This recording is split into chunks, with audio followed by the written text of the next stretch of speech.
All right, y'all. Amanda Nunes just kind of gave everybody more of a reason to go for Megan Anderson tonight in this fight.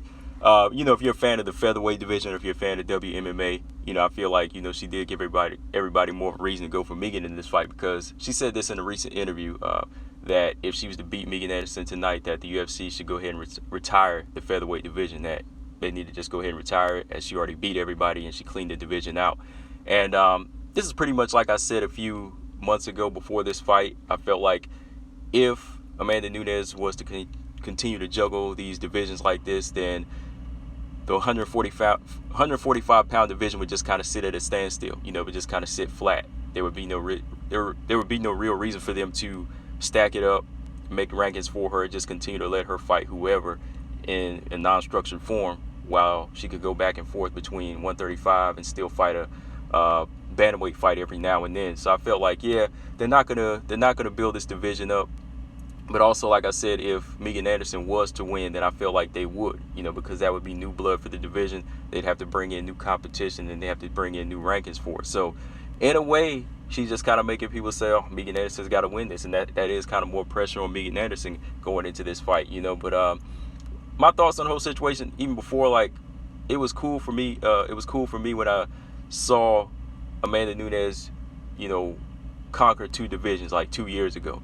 But I feel like there comes a point where you have to kind of make your choice and just go to the division that you're comfortable at, and not really be greedy and try to run two divisions like this, because you got to think of the other fighters in their careers. Because like I said, like, for her to say they might as well retire the featherweight division, I know that's cocky talk, but at the same time, that's kind of like selfish talk, because it makes you feel like, well, what about the other ladies? What about Felicia Spencer? What about Danielle Wolf? What about Dos Santos? What about Megan Anderson? Like, what if Megan Anderson renews her contract, even though this is her last fight?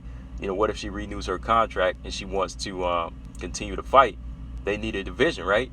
So for her to say that they might as well retire it, I really don't think that's yeah, like I said, that's just kind of like selfish talk. I just feel like they really do need to build the division up if she plans on retiring. Or on that note, they just need to say, hey, Amanda, you need to kind of make a choice now. Like, vacate this belt so we can continue to build a 145 pound division and stay at 135, or vice versa, wherever you want to stay, but you got to choose one.